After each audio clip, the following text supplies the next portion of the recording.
Hello everyone.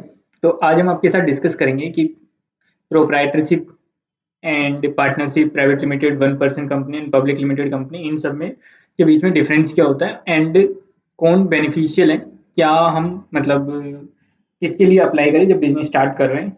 आप जब उनके लूपहोल्स देखेंगे तो आपको बेटर अंडरस्टैंडिंग मिलेगी। ठीक है ना। तो इसके बेसिस पे आप डिसाइड कर सकते हैं कि आपको प्रोप्राइटरशिप में जाना है, पार्टनरशिप लिमिटेड कंपनी में जाना है, या फिर सॉरी पार्टनरशिप में जाना है, प्राइवेट लिमिटेड में जाना है, 1% कंपनी में जाना है, या पब्लिक लिमिटेड कंपनी में जाना है।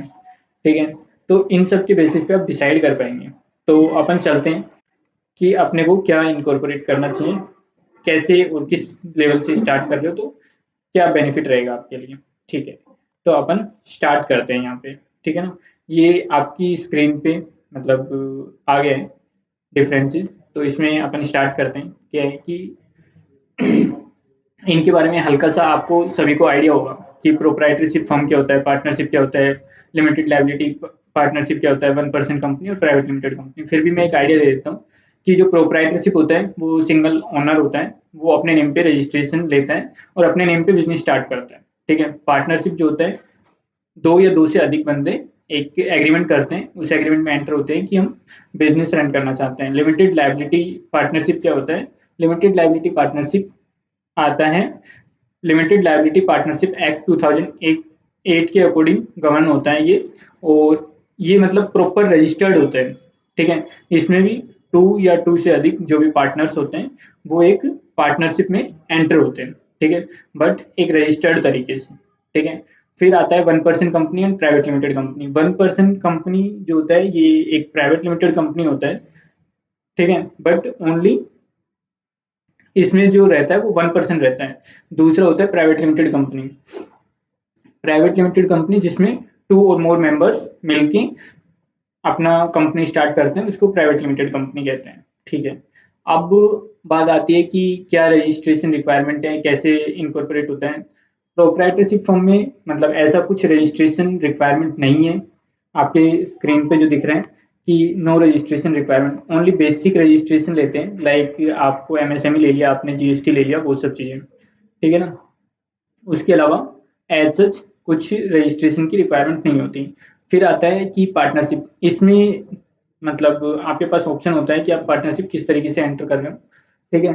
पार्टनरशिप दो तरीके की होती है, एक तो रजिस्टर्ड, एक नोटराइज्ड। तो ये एक तरीके से ऑप्शनल भी होता है कि आप, ऐसा जरूरी नहीं है कि ऑन पेपर करें, आप वैसे भी पार्टनरशिप स्टार्ट कर सकते हैं। ठीक है। फिर आता है लिमिटेड लायबिलिटी पार्टनरशिप।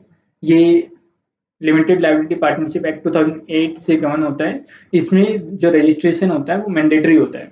ठीक है। And 1% and private limited company का भी रजिस्ट्रेशन मैंडेटरी होता है, वो एमसीए पे होता है, मिनिस्ट्री ऑफ कॉर्पोरेट अफेयर्स में। तीनों का ही रजिस्ट्रेशन वैसे तो मिनिस्ट्री ऑफ कॉर्पोरेट अफेयर्स में ही होता है। Private limited company, 1% company, limited liability partnership and public limited company अगर आप स्टार्ट करते हैं तो उसका रजिस्ट्रेशन भी एमसी पे होता है। अब आते हैं कि इनकी मेंबर्स की लिमिट क्या होती है। आपको पता है प्रोप्राइटरशिप फर्म में तो ओनली वन मेंबर रहता है, जो ओनर रहता है वही अपना स्टार्ट करता है। अब पार्टनरशिप फर्म में कैसे क्या रहते हैं, टू या टू से अधिक मेंबर्स रहते हैं, अप टू 50 से ज्यादा नहीं हो सकते पार्टनरशिप फर्म में जो मेंबर होते हैं वो। लिमिटेड लायबिलिटी पार्टनरशिप में क्या होता है, इसमें अनलिमिटेड हो सकते हैं but minimum two members required है। ठीक है। 1% कंपनी एक सिंगल ओनर होता है, वही मेंबर होता है, वही एंड वही डायरेक्टर बनता है कंपनी का। प्राइवेट लिमिटेड कंपनी में मैक्सिमम 200 मेंबर्स हो सकते हैं और मिनिमम टू मेंबर होते हैं। ठीक है। डायरेक्टर कितने होते हैं इसकी बात आ जाते हैं। तो डायरेक्टर ओनली कंपनीज में होते हैं। कंपनीज में, प्राइवेट लिमिटेड कंपनी में 2 to 15 डायरेक्टर होते हैं। 15 से ज़्यादा भी डायरेक्टर हो सकते हैं, वो एक एसआर पास करने के बाद बन पाते हैं। उससे पहले उससे ज़्यादा डायरेक्टर नहीं हो सकते हैं। और 1% कंपनी में आपको पता ही है 1 होता है। लिमिटेड लायबिलिटी पार्टनरशिप में पार्टनर्स होते हैं, वो मिनिमम 2 एंड अनलिमिटेड हो सकते हैं, कितने भी आप ऐड कर सकते हो। ठीक है। तो इन सब का किसका सेपरेट लीगल एंटिटी होता है। सेपरेट लीगल एंटिटी मतलब एक लीगली रिकॉग्नाइज्ड होता है, मतलब एक ओनर से सेपरेट लीगली रिकॉग्नाइज्ड कौन होता है।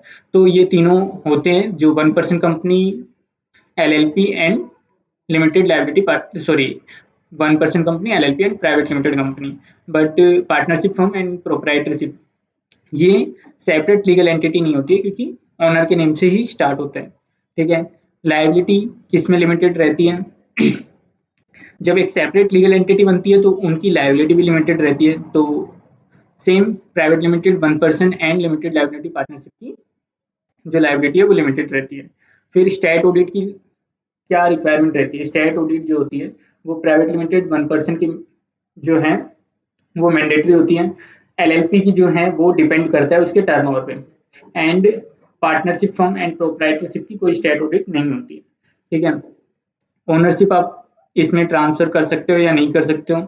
ओनरशिप का बता दें कि आप प्राइवेट लिमिटेड कंपनी में इजीली कर सकते हो। 1% कंपनी में सिंगल मेंबर होता है, वही ओनर होता है, वही डायरेक्टर होता है, तो उसमें ओनरशिप ट्रांसफर नहीं होती है। एलएलपी में एक पार्टनर होता है जो रजिस्टर्ड तरीके से होता है, वो अपना शेयर किसी को भी ट्रांसफर कर सकता है।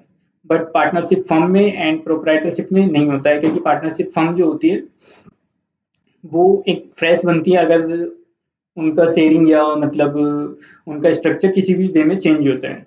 ठीक है ना, और प्रोप्राइटर एक सिंगल ओनर होता है तो उसमें होता ही नहीं है। ठीक है, दूसरा इनका जो एग्जिस्टेंस रहता है वो परमानेंट किसका रहता है? प्राइवेट लिमिटेड कंपनी का रहता है, 1% कंपनी का रहता है, लिमिटेड लायबिलिटी पार्टनरशिप का रहता है। ठीक है, बट पार्टनरशिप फर्म और प्रोप्राइटरशिप का नहीं रहता है। इनका क्यों रहता है? क्योंकि अगर वन मेंबर मतलब एग्जिट करता है तो उनके प्लेस पे सेकंड मेंबर आ सकता है, मतलब इजली, मतलब move on and entry and exit possible है। बट अगर आप प्रोप्राइटरशिप की बात करें तो सिंगल मेंबर ही है, वो ओनर होता है, तो उसमें पॉसिबल नहीं है। पार्टनरशिप फॉर्म में मैंने बताया कि वो जब कोई एग्जिट करता है तो वो फ्रेश एक तरीके से पार्टनरशिप बनती है। ठीक है ना, ऐसा बोला जाता है कि चेंज हुआ है पार्टनरशिप, बट वो एक तरीके से फ्रेश ही रहता है डॉक्यूमेंट्स। ठीक है ना, फिर अपन आते हैं, ये हो गया अपना।